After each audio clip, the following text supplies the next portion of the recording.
Good morning, dear students. Today we are just going to explain heating effect of electric current. तो heating effect of electric current बेटा discover किया था ये formula James Prescott Joule ने, और James Prescott Joule ने experimentally found किया कि heating effect of electric current कैसे कैसे आपका फार्मूलेट हुआ।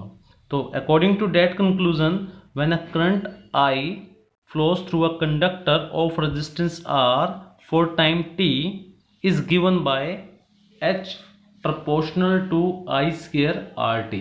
इस proportional को हटा के जूल अपना एक कांस्टेंट देगा जिसको जूल इक्विवेलेंट ऑफ हीट भी बोल सकते हैं। तो फिलहाल आप याद रखिए H proportional to I square RT। ऐसा क्यों हुआ, क्यों हीट बनी?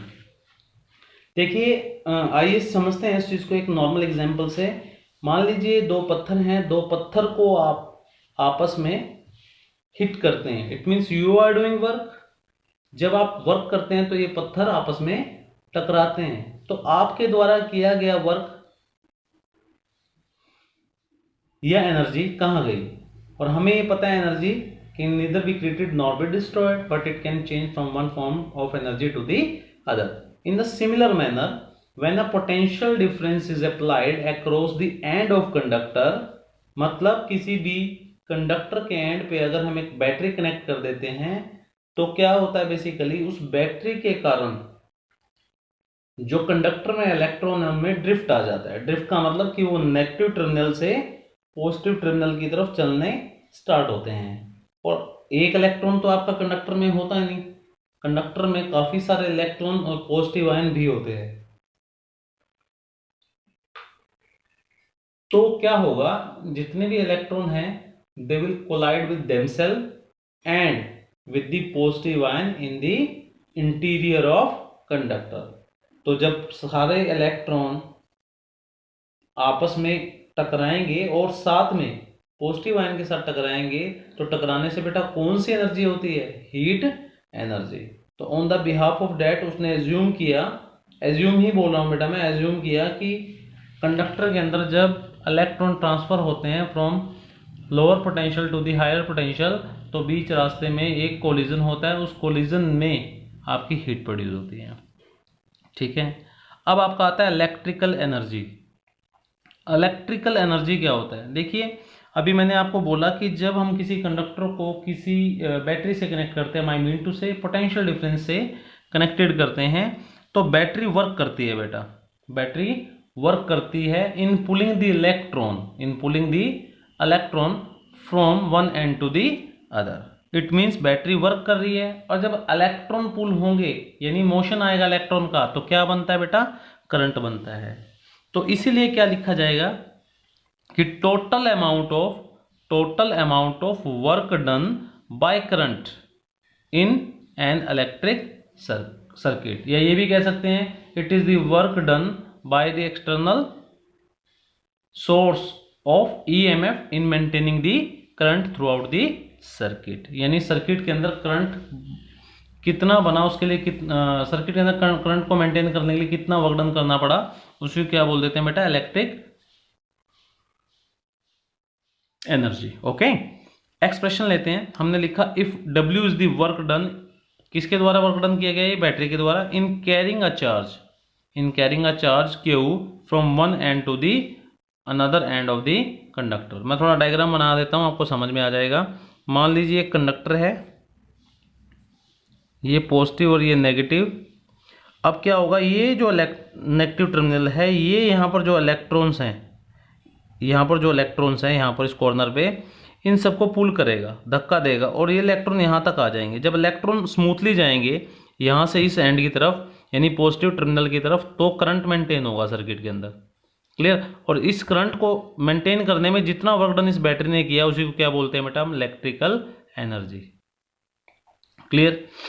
तो चलते हैं। If W is the work done in carrying a unit positive charge that is Q from one end to the another, तो W क्या होगा? With the help of the potential, definition of potential W by Q।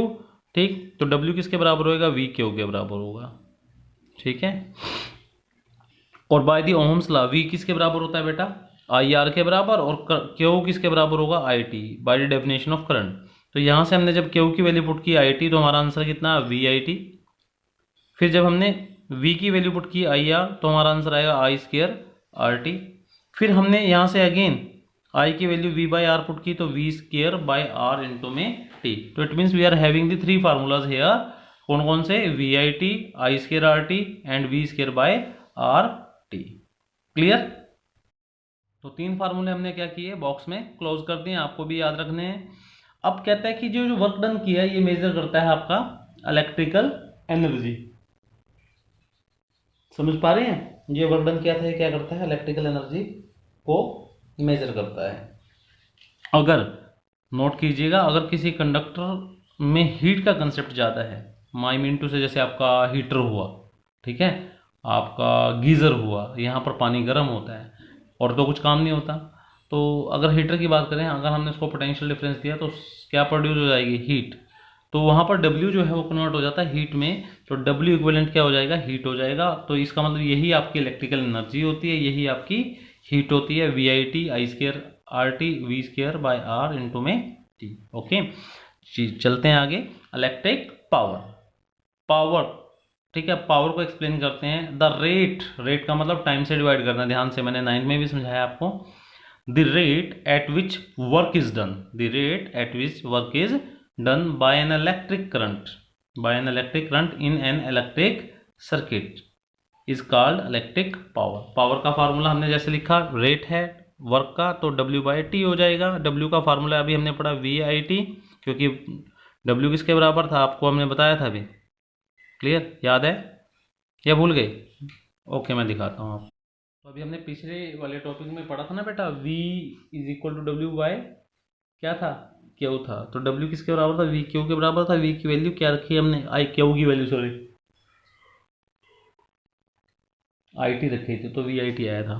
ठीक है, तो VIT put किया बेटा यहाँ पर, डिवाइड बाई T, T से T कैंसिल, VI। तो ये आपका बेसिक फार्मूला बेटा याद रखिएगा, VI याद रखिएगा, बेसिक फार्मूला आपको याद रखना है हमेशा। अब V = क्या होता है बेटा, IR, तो I² R आ जाएगा। ठीक है, I की वैल्यू कितनी होती है, V/R, तो V²/R यहाँ पर आएगा, R से R कट जाएगा, V²/R हो जाएगा। ठीक, SI यूनिट क्या होती है बेटा पावर की, वोट होती है। तो P = VI, V की वैल्यू अगर 1 वोल्ट ले ली, I की वैल्यू 1 एम्पियर ले ली, तो 1 वोट हो जाएगी पावर। ठीक है, तो power is set to be 1 watt. कब 1 वोट होगी, जब क्या होगा, 1 एम्पियर करंट फ्लो करेगा एक सर्किट के अंदर against a potential difference of 1 volt. My mean to say, मान लीजिए एक बल्ब है, उस बल्ब को आपने 1 वोल्ट पोटेंशियल से जोड़ दिया और उसमें करंट अगर 1 एम्पियर फ्लो करता है, 1 एम्पियर फ्लो करता है, तो उसकी पावर हम ये मान के चलेंगे कि कितनी है बेटा, 1 वोट है। ठीक है, अब आता है आपका commercial unit of electrical energy. ये कमर्शियल क्या होता है, कमर्शियल मतलब जैसे आपके कारखाने हैं या बड़े बड़े मिल हैं, राइस मिल हैं, इनमें तो हमारे जो वैसे भी हमारा जो बिल आता है बेटा वो किलोवाट आवर में आता है, यानी यूनिट। हमने कभी आप अपना बिल देखिएगा, उसमें लिखा होगा हाउ मेनी यूनिट कंज्यूम्ड, कितनी यूनिट आपकी कंज्यूम हुई है, तो वो 1 यूनिट होता है, 2 यूनिट। मान लीजिए आपके 250 यूनिट खर्च हुए, तो 250 गुना में जो भी चार्ज 1 यूनिट का है उसके अकॉर्डिंग आपका बिल आ जाता है। अब ये यूनिट क्या होता है, इसको समझिए। मान लीजिए आपके घर में 10 बल्ब हैं 100 वाट के, 10 बल्ब हैं 100 वाट के। ठीक है, ये 10 बल्ब 100 वाट के अगर मल्टीप्लाई करो तो कितना हो जाएगा, 1000 वाट।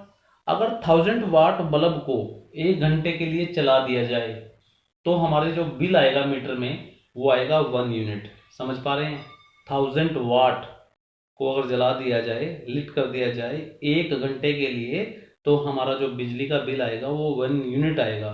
और हो सकता है 1 यूनिट का मतलब क्या है, 4 रुपये। हमारे घरों में 5 रुपये या 4 रुपये पर यूनिट है, तो हमें 5 रुपये बिल आया। तो ऐसे ही हमारे बिजली का बिल क्या है, काउंट होता है कि महीने में कितने यूनिट खर्च हुई। तो आइए समझते हैं उसको थोड़ा सा briefly. Commercial unit of electrical energy is called kilowatt hour, यानी KWH में इसको काउंट करते हैं। KWH का मतलब है 1 यूनिट। यहाँ पर लिखना चाहो तो लिख सकते हो 1 unit is equal to 1 KWH। जो अभी मैंने एग्जांपल दिया पावर का कि 100 वाट के 10 बल्ब।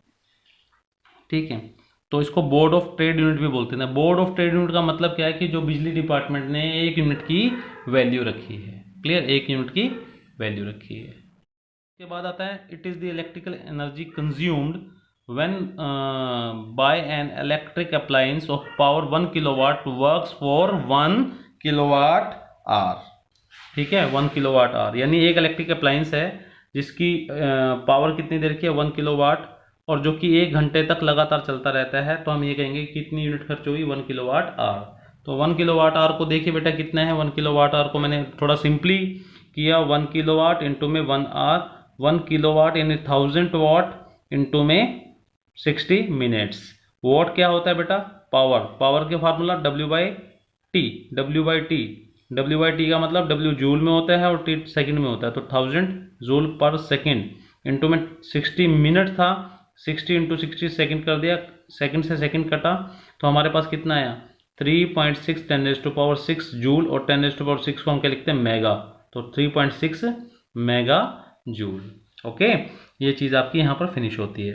अब आता है रेटिंग ऑफ इलेक्ट्रिक अप्लायंस। जितने भी आप अप्लायंस खरीद के लाते हो बेटा मार्केट में, उसके ऊपर रेटिंग लिखी होती है कहीं ना कहीं, चाहे वो आपका AC हो, चाहे वो कूलर हो, या और भी अप्लायंसेज, आपका गीज़र हो, कुछ ना कुछ। तो आइए सबसे सिंपल एग्जांपल लेके चलते हैं हम। सिंपल एग्जांपल किस चीज़ का है बेटा, गीज़र का है, आयरन का है, और हम सबसे ज़्यादा सिंपल लेके चलते हैं बल्ब को, जिससे आपको समझ में आएगा।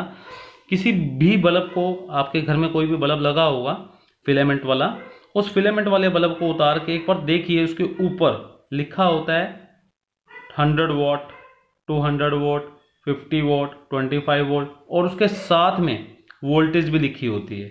तो जैसे मैंने एग्जांपल लिया बेटा यहाँ पर 100 वाट 250 वोल्ट, मतलब क्या है कि अगर बल्ब को 250 वोल्ट से जोड़ दिया जाए तो वो कंज्यूम करेगा 100 watt of power. Clear, 100 watt of power मतलब 100 जूल इलेक्ट्रिकल एनर्जी कन्वर्ट हो जाएगी हीट एनर्जी, या फिर लाइट एनर्जी भी बोल सकते हो आप। 100 जूल इलेक्ट्रिकल एनर्जी कन्वर्ट हो जाएगी कितने, हीट एनर्जी में, फॉर 1 सेकेंड। इससे हम रेजिस्टेंस ऑफ बल्ब भी निकाल सकते हैं। एनी फिलामेंट जो हमारा लगा होता है उसमें स्प्रिंग सा होता है, जो टंगस्टन का बना होता है बेटा, उसको भी यूज़ कर सकते हैं। तो R इक्वल टू कितना आएगा, V² by P, V² by P। तो V कितना है बेटा यहाँ पर 250 का स्क्वायर डिवाइड बाय क्या आ जाएगा, 100 आ जाएगा, जिसका आंसर आएगा 625 ओहम। करंट भी निकाल सकते हैं, P is equal to VI formula होता है बेटा, I is equal to P by V हो जाएगा। P दे रखा है आपको 100 और वोल्टेज कितनी दे रखे है 250, तो 0.4 एम्पियर हो जाएगा। इस 0.4 एम्पियर का मतलब क्या है बेटा, ये मैक्सिमम करंट है बेटा, ये क्या है, मैक्सिमम करंट है। अगर इससे ज़्यादा करंट हम दे देंगे तो बल्ब हमारा क्या हो जाएगा, फ्यूज हो जाएगा, लेकिन अगर इससे कम करंट देंगे तो बल्ब फ्यूज नहीं होगा। क्लियर, तो ये थे आपके कुछ टॉपिक्स जो मैंने डिस्कस किए आपके साथ, and hope that you will just do this type of numericals or articles on your copy. Thank you very much.